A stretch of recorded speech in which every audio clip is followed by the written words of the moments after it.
Right, we're here. Welcome. Thank you. Welcome, Sir Harry Carter. Harry Carter. Hello. Hello. Yeah, let's introduce you. That's the main thing. So, what's your name? My name's Harry Carter, mate. Right. How old are you? I asked Fergus this just 'cause. I'm 21. Normally it takes me actually a bit of time to fucking remember.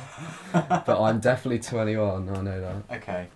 Sweet. That's good. I'm glad we remember that. Yeah. What's the other questions I usually ask? Oh, this one I sometimes ask at the end or the beginning. If you described yourself... Oh, for fuck's sake. If I describe myself. Yeah. What's something... So just one thing, one aspect of you that you say is true to you. And also, let's try not to swear as much. Keep it accessible.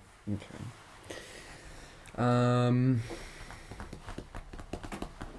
I would say peculiar, to be honest.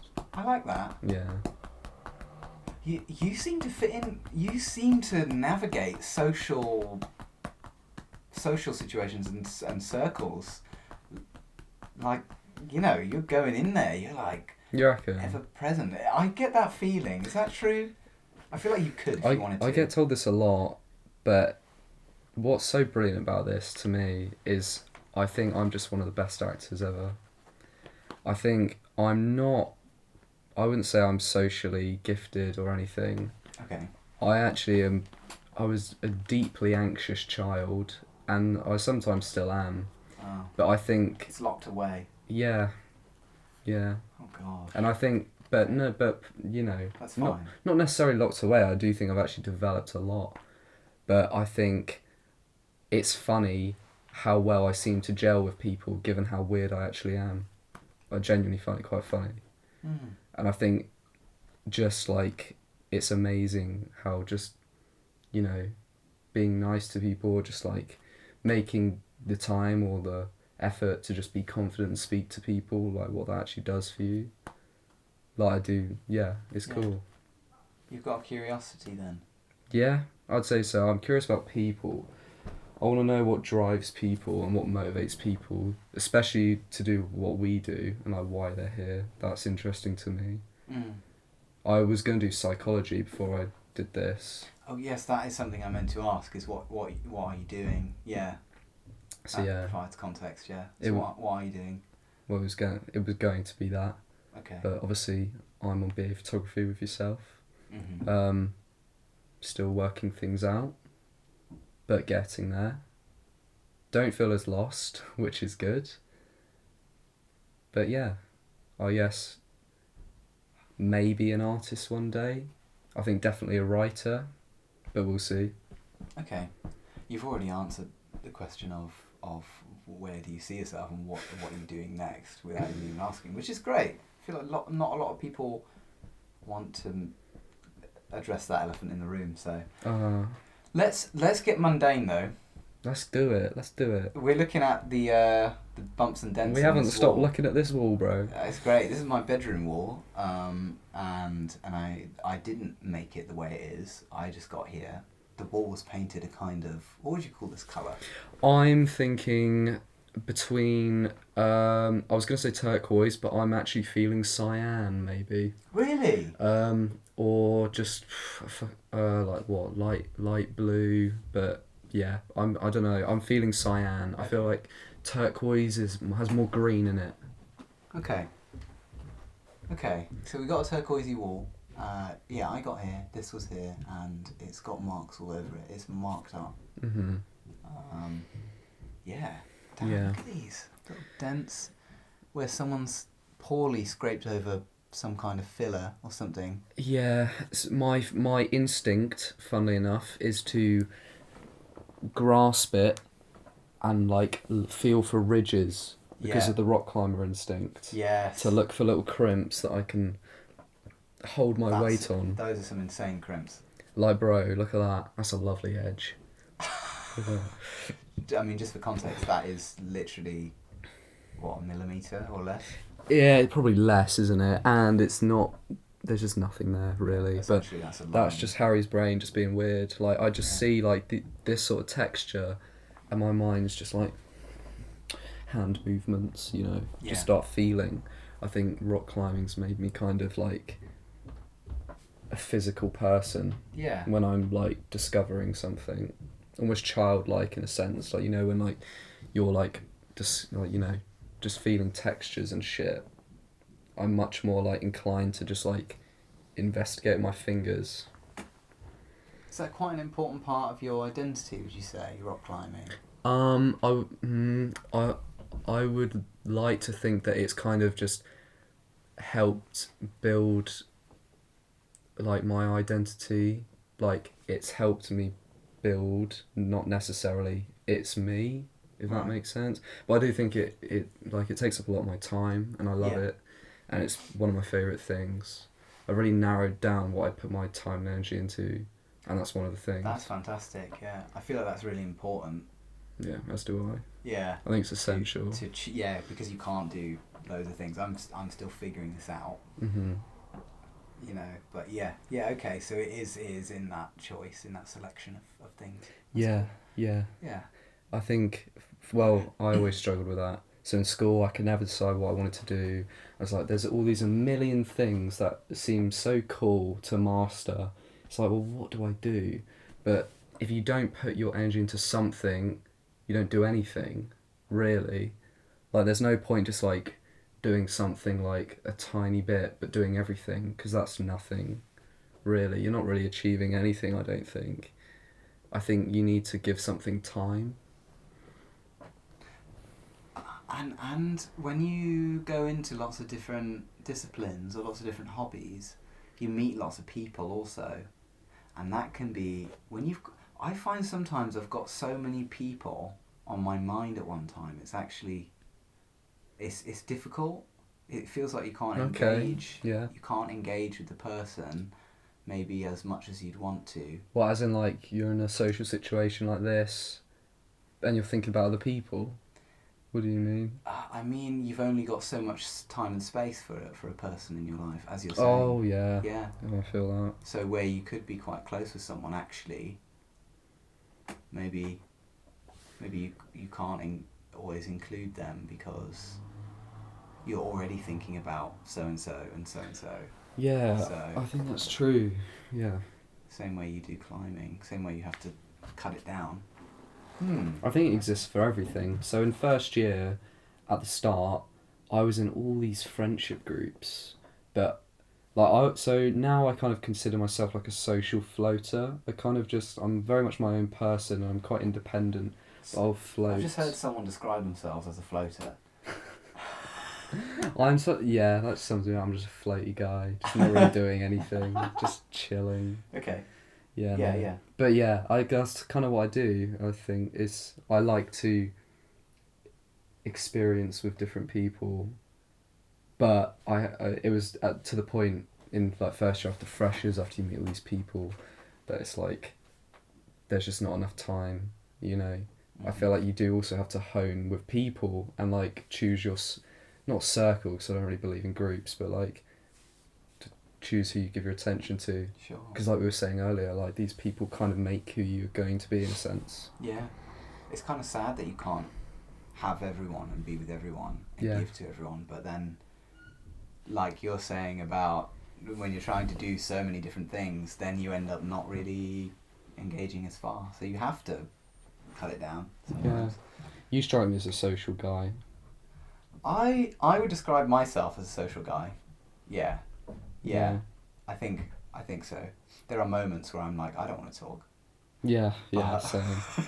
For sure, dude, yeah. But for the most part, I'm ready to have a conversation with you. Just look at me. I'm smiling. I may as well be wearing a pin badge that says, "Hi, I'm ready for a conversation." Yeah, exactly. Because similar way to you, I want to find out about how other people do things and what their life looks like. Okay. I'm curious about... Curious guy, yeah. Yeah, I come from one place. I know all that story. What's yours? You know what I mean? Alright, yeah. So, yeah. I just think it's like enriching in a way to hear about that. Mm-hmm. Yeah. because you can't know what you don't know. Oh wow. Jeez. We're supposed to be having mundane details and we started going on a rampage again. This happens every time. It's not that deep, but you can't know what you don't know, so that's why you got to find out. You got to have perspective, I suppose. Yeah. What's the last thing you ate? Last thing I ate was spinach and ricotta tortellini pasta, ready meal from Tesco, with a bit of red pesto, with cheese, with salt and pepper. Why are you shit? You don't like that? No, that's dirty, mate. Oh, what? No. Dirty in a good way. It's naughty. I'd Oh, say. okay. No, all not right. dirty like ugh. No. I'm fair. feeling dirty I'm having dirty thoughts. about that spinach and ricotta. What I do to that spinach and ricotta? Oh, I would devour a whole packet.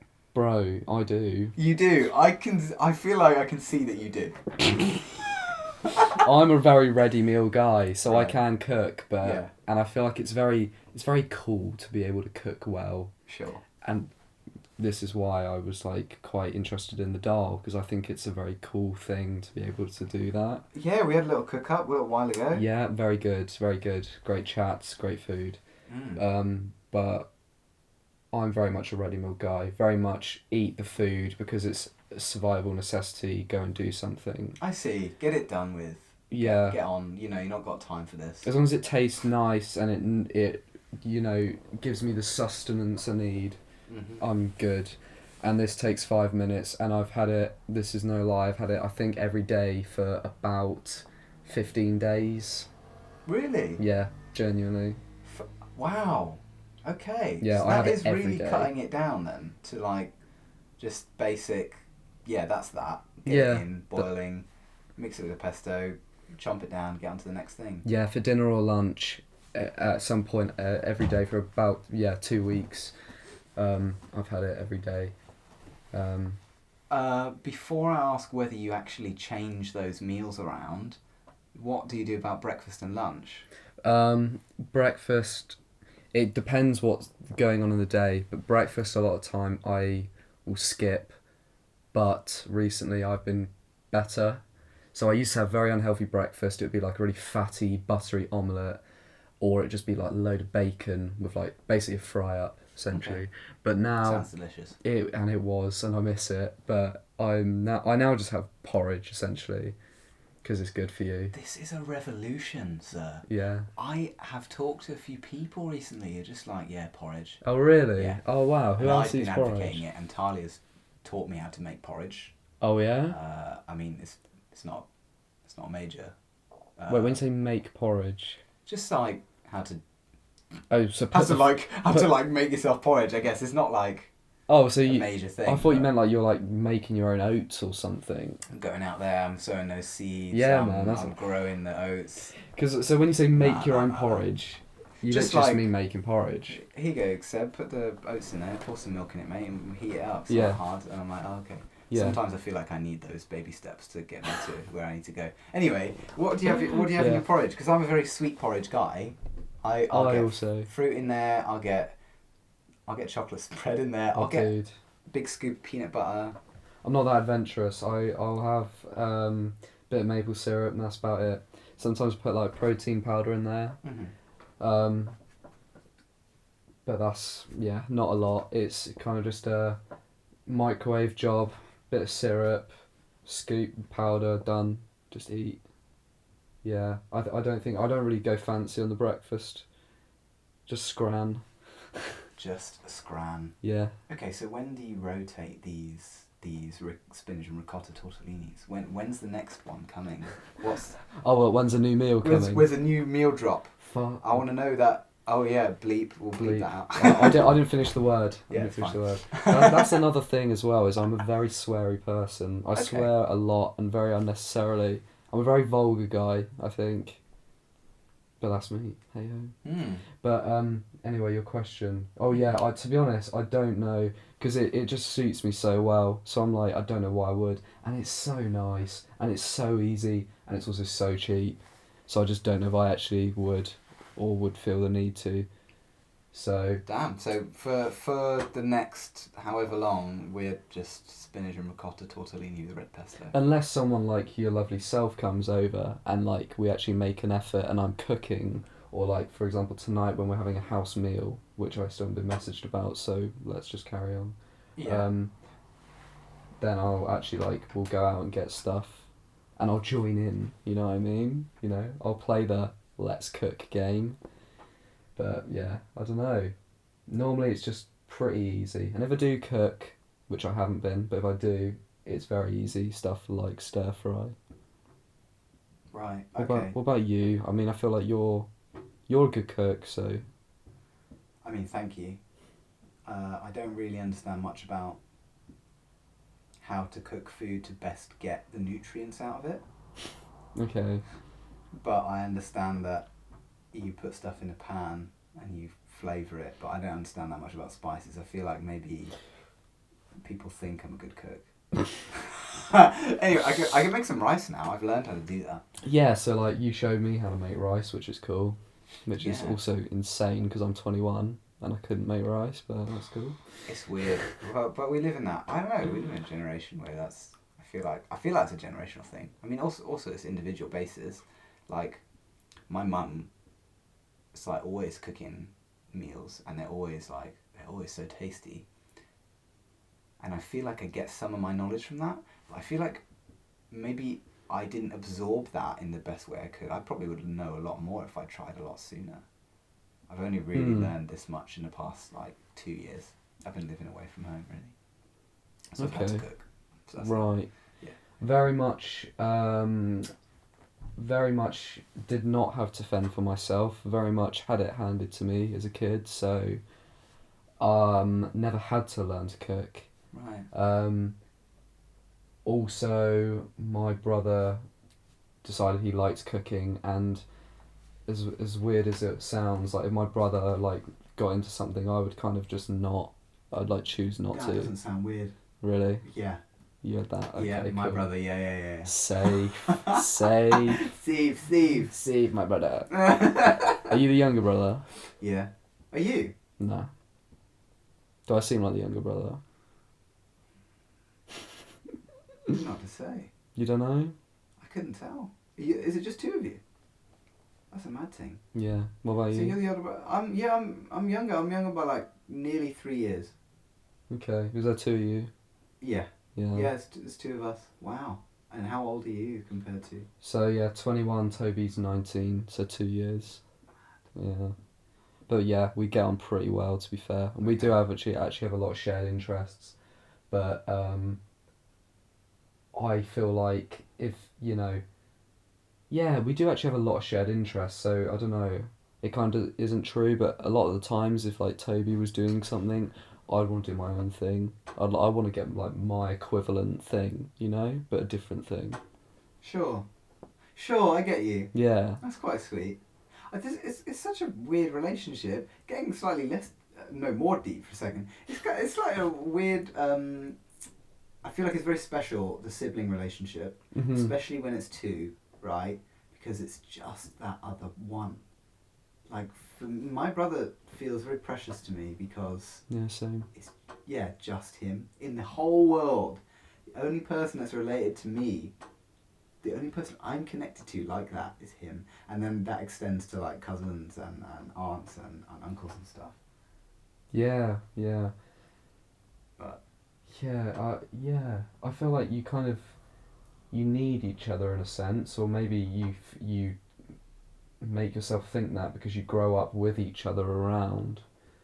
I mean, it depends on your relationship with your brother, I guess, doesn't it? But I don't know, I kind of feel like I'd be lost without him, in a sense. wow. So yeah, I don't know. I mean, I'm very close to him though, so swings and roundabouts, but yeah. Yeah. Oh, hold on. Let me prompt another mundane question. Let's bring it back up to mundane. What was the last cake you had? Let's keep it foodie. The last cake I had. Oh, yeah. What flavour was it? Bro, I don't eat cake. I don't know. You, sir, are missing out Oh. Yeah. Oh. I have had cake before. Like In your life. Yeah. Last cake I had, jeez, I don't know. I mean, whatever it was, can't be that good because I don't remember You it. don't remember it. It's gone. I'll be honest, I bloody don't know. love cake. Okay. Really? Yeah. I love cake. Like every day? No. Okay. No, but I think it comes in heaps, and when I do have one bit of cake, I'll have a lot of cake. You just screw around a whole cake. I'll be on the high street, I'll just be out, and suddenly I get these cravings. I'm like, I need cake right now. What, really? I'll pay £3.50 for a piece of cake. That's insane. See, I could never do that. I just don't love cake that I- much. Oh. I don't know if I really have a sweet tooth anymore. Okay. Because I like chocolate, but I would, if I'm in the shop, I just don't buy it. Like, I never feel like a necessity really with sweet stuff. Yeah, I get you. Oh no, I've just seen me on a calendar. That's surreal as hell. Oh, that's awkward, isn't it? That's a bit Wow. strange, isn't it? Yeah. So- Tea with Harry. Let's analyse the way you've written my name. Like, there's probably something to say about how you feel about me and the way you've written my name. My both of my R's are different shapes. Is that you calling me just a confused person? It's the curly hair. Oh, okay. Yeah. Yeah, that's representative. Sorry of for curly hair. distracting the question. It's okay. No cake. Yeah, not cake. That's for fine. me. What do you think about cake art? Cake art. Have you seen those people who make like really ornate sculptures with cake, and like at the end of the day it's just a piece of cake? No. What? Oh no, dude. Maybe I'm just living under a rock. Nah. So what? Like someone would create this leather chair as a cake, What? and it looks like this chair, and then you cut it open. It's Okay, just a that's cake. mental. I mean, the most I've seen is like, on like what do they call it? Great British Bake Off. Yeah. Where like they'll make these cakes that look like stuff, but you can tell it's a cake. It's not like realistic. Some people take that to like a hyper realistic. That's insane. It is weird. I mean, fair play. Like, kudos. Steve Barrett would call that mastery. Fair. He would. So They've spent at least a few thousand hours on those. yeah, they got in there early. So they're Yeah. artists. Yeah. But Well then, So didn't think that was coming up in. that was a bit unnecessary. Sorry. It's okay. I literally don't even think that, but it's just funny, isn't it? Yeah. It's funny to Yeah. say. I think so. Okay. Here's one. What about this? Actually, I've got two. Let's see how much. Okay, we're getting towards the end, so I'll ask you one more of these, and then maybe we could chat very quickly about your creativity. But did you find any money on the floor recently? What do you remember a specific instance of finding money on the floor, and what was that like? You ever found like a really big note, or like I know people have found like a 20 quid on the floor. Don't think I've ever done that. Okay. I feel like I'm fairly observant, but I don't think I've ever done that. I think maybe I found a tenner once when I was a kid. Yeah. But I feel like maybe I might be lying when I say that. I just have it in my head that I might have done that, but I don't know if I even have. That's fine. But We don't need to know if that's true. it's true. You don't need to know if that's true. I could just lie. Like, imagine. The look of horror. No, I'm not lying. I haven't lied at all. What would you do if I told you like everything I've said is just a lie? Would you believe me? I'd still have enjoyment out of the conversation. Really? Oh, okay. We've been That's through good. it, man. We've been up and down, up We those have. ups, down those downs. But then in the future, I'd be like, well, is he going to tell me the truth if I need him to? Yeah, if I need him to. Yeah. Yeah. But I don't necessarily need you to tell me the truth. No, I'm joking. Obviously, I would. I know I've found like pound coins and stuff like that, but I don't remember it. Have you ever heard this thing? Because my mum used to tell me this. Is that if you find a penny on the floor and its head it's gone, the head side is facing up, then an angel is watching over you. So when you pick No. up the penny with a head facing upwards, an angel's watching over you. Oh, I've never heard that, but that's Yeah. quite sweet. Yeah. There's little like things like that, isn't there, to do with like money and stuff. I feel like. Yeah. Yeah, that's cool. I feel like there's a, well, the one I know is like you pick up a penny and put it in your pocket and you have good luck. That's the only one I know. Yeah. It's like the most obvious one ever. Yeah, I think that's probably stemmed from that, to be honest. So it's quite similar, but yeah. Yeah. Okay, well that's. Sir, I've enjoyed talking to you. Would you be able to describe to me if you are creating something at the moment, or have created something in the past, and what was it? Why was it, potentially?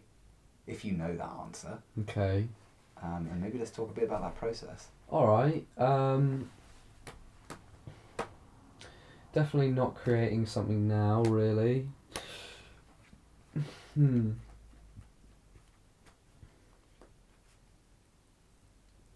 Oh, I don't know what to choose.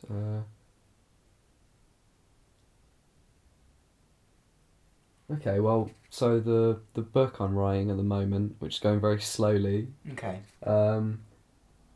that's kind of like it's fiction. It's very abstract, very surreal and playful, and I'm not quite sure how it's going to go. But it's like it's drawn on my own experiences, and it's like expressive, and it's a form of catharsis in a way, because that's essentially what all my works are. So it's coming from you. Yeah, Yeah, definitely. okay. And on this occasion, it is forcing me to look at memories I don't want to necessarily. Ah, right. But so it's quite.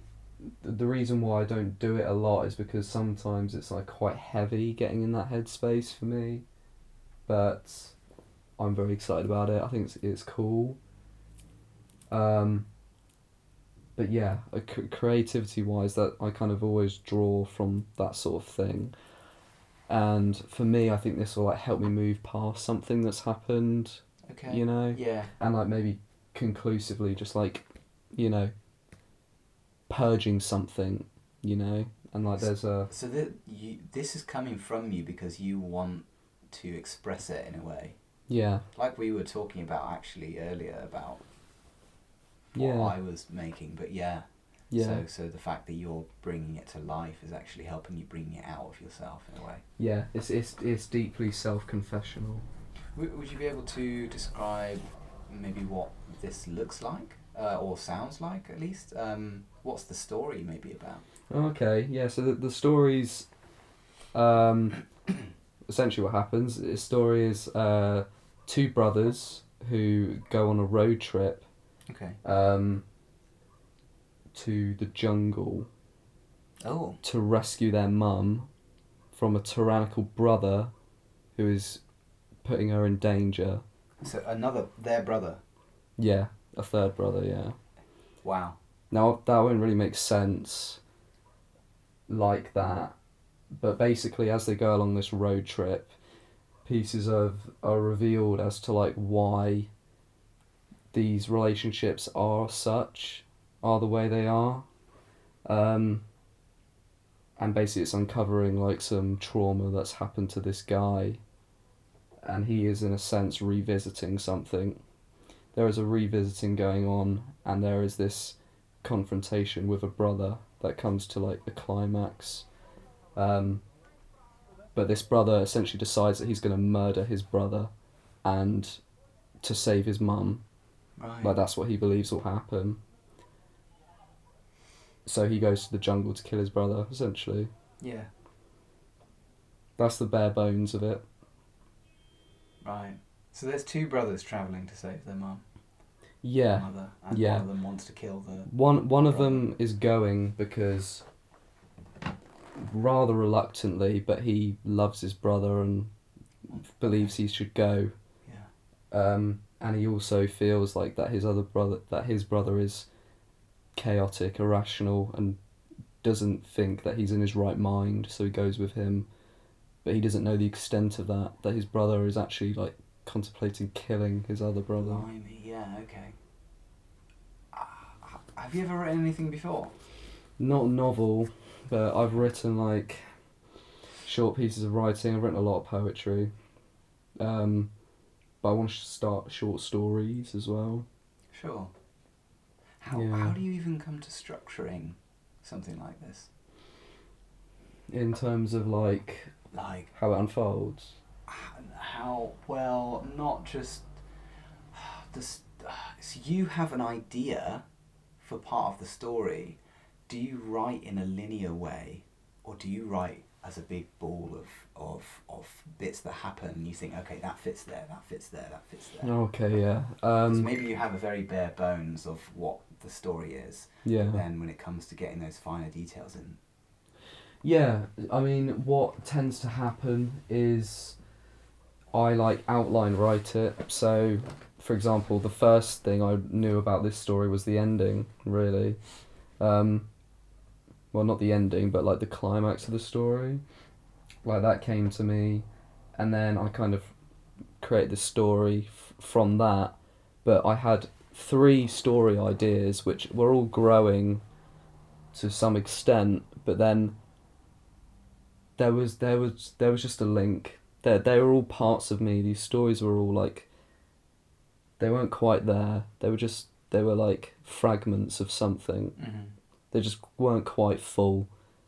And I found a way to take the core elements of all of them, and then around this idea that I had, I threw them on this, and then I managed to piece together something that was like, that's amazing.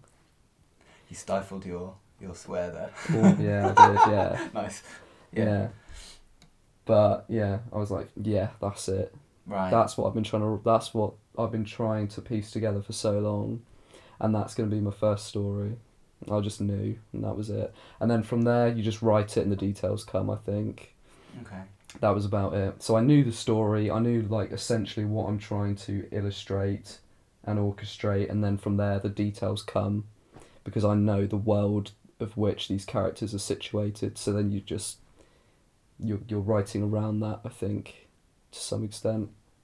And yeah, so now I just kind of have to do it and see how it comes out, I think. Yeah, how's that process going? You said it was quite slow going. Yeah, it's slow. Is that like okay? Are you happy with that?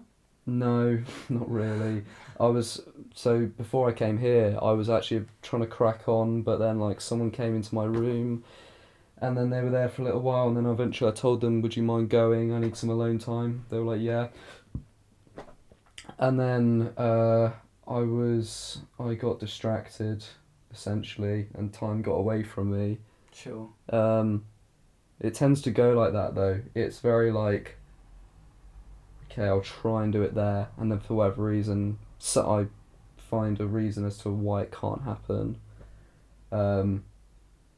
This is quite actually strangely convenient that we're having this chat about writing, because my lovely housemate George, who's next door, I was just talking with him and a few others last night about your process, about a creative process, and how to keep consistent, I suppose. Yeah. And he said that he'd heard in an interview, like the writer Neil Gaiman. Yeah. Stated like he has a set place to work, and when he's there ready to work, he says, because he really struggles to focus sometimes, he has it in front of him, and he agrees to himself in like however much time, he'll either sit there and do nothing, or he'll sit there and write. So there's no other in between. Oh, yeah. Okay. So you just cancel out everything else, which I think could be quite useful. I think that sounds really interesting. I think that idea of having a specific space as well sounds really interesting, because it's like, if you attribute that to the task, it's like when you're there, nothing else matters, sort of thing. It's like if I'm on the rocks, it's like nothing else matters apart from you go up, you know. Yeah. So if I'm there in that space, like I'm there to do that sort of thing. Yeah. Everything else can stop. That sounds like that could really benefit me, maybe. But I think it's like, how do I do that? Because it's like my house isn't big. Right. Maybe I should just go to cafes or something. I don't know. Yeah.